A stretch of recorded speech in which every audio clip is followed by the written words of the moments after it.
జెండల కింది కొట్టు కొంచెం ఇప్పుడా చెయ్య మొత్తం కొంచెం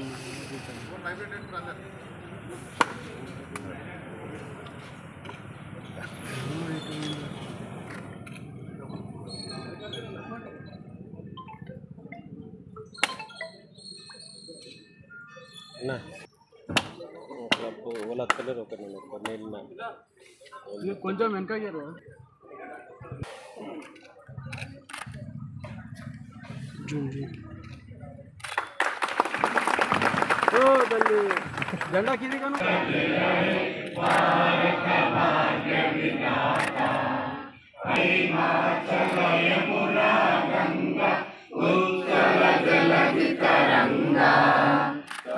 शुभ नामे जाहे तब शुभाशिष माहे जाहे तब जय दाता मंगलदायक जय हे भारत भाग्य विधाता जय हे जय हे जय हे जय जय जय जय हे भारत माता की भारत माता की స్వాతంత్ర దినోత్సవ శుభాకాంక్షలు తెలియజేస్తాను. భారతదేశం కొన్ని శతాబ్దాలు విదేశీయుల పాలన ఉండి 78 సంవత్సరాల క్రితం ఎంతోమంది త్యాగాల ఫలితం, ఎంతోమంది అమరుల ఫలితం, ఆ స్వాతంత్ర యోధుల కష్టాలు, ఆ కుటుంబాల కష్టాల ఫలితంగా భారతదేశానికి స్వతంత్రం వచ్చింది. స్వతంత్రం వచ్చిన తర్వాత కూడా ఎన్నో ఒడిదుడుకులు, దేశ విభజన, ఆ విభజన తర్వాత ప్రభుత్వం కొన్ని ప్రణాళికలు ఏర్పరచుకొని, పంచవర్ష ప్రణాళికలు ఏర్పరచుకొని, మరి ఆనాడు తిండి కూడా లేని పరిస్థితి.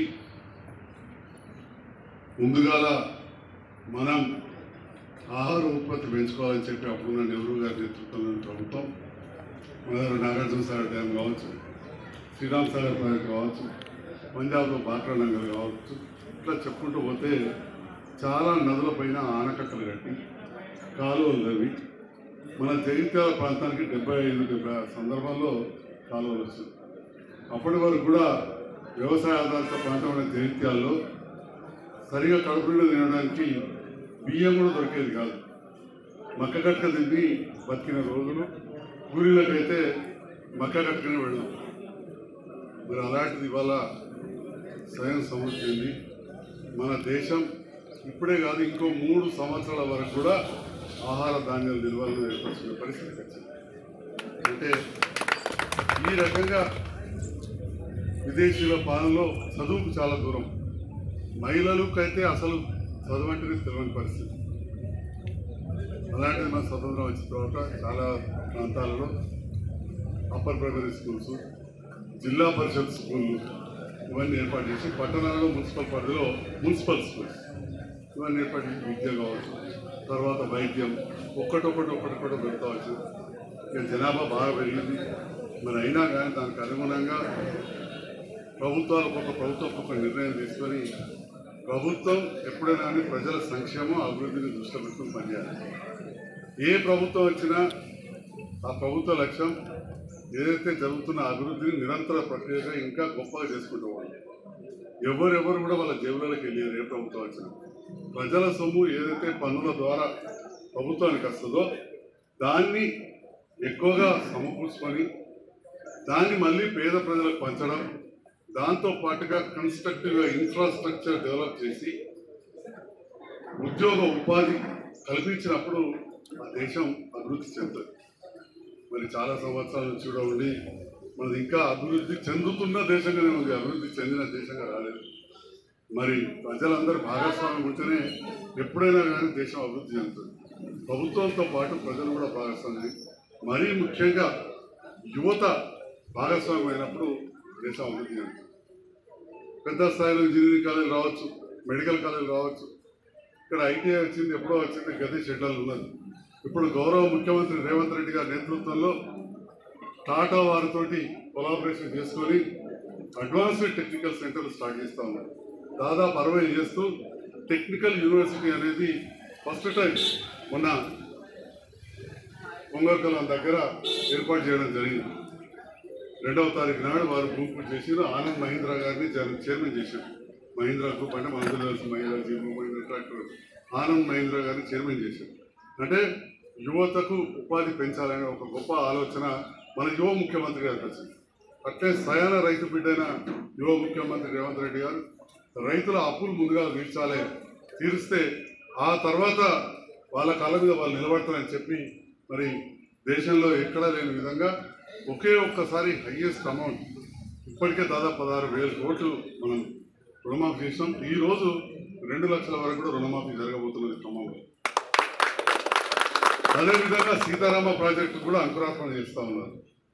మొన్న విదేశాలలో ఎన్నో పెట్టుబడులు తీసుకొచ్చారు. దీని ద్వారా తర్వాత కూడా ఇక్కడ మనందరూ కూడా రైతులు కూడా పరిచయాలు, ఇంకా రుణమాఫీ కాని వాళ్ళు ఉంటే మన దృష్టికి తీసుకొస్తే తప్పకుండా ఆ నిబంధనలకు అనుగుణంగా ఎవరికి కాలేదో వారికి కూడా చేయిద్దాం. ఈ తెలంగాణ రాష్ట్ర అభివృద్ధి, దేశాభివృద్ధితో పాటు తెలంగాణ అభివృద్ధి కావాలి, మన ప్రాంతం కూడా అభివృద్ధి కావాలి.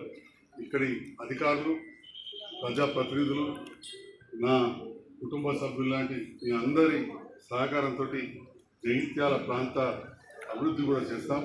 మా పాత్రికేయ మిత్రులు కూడా మళ్ళీ ఒకసారి కొడతా ఉన్నా, ఆ సహకారంతో చేసినాం. వారికి కొన్ని కోరికలు ఉన్నాయి వాళ్ళ ఇళ్ళ విషయాల్లో.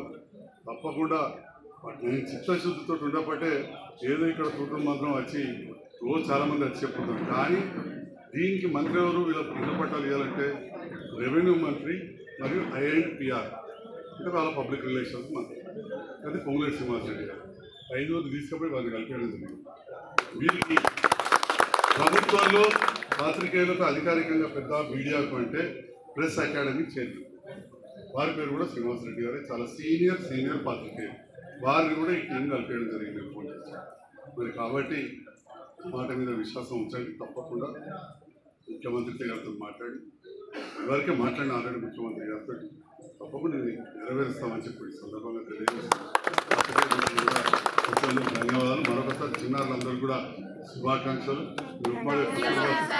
ఉమ్మడి కస్తూర్బా స్కూల్కి ఇదివరకు వచ్చిన ఈసారి కూడా మళ్ళీ 2వ సారి ఎమ్మెల్యే గెలిచిన కాస్త మీకు ఏ అవసరం చేస్తాను. మేడం గారికి థ్యాంక్స్ అమ్మా.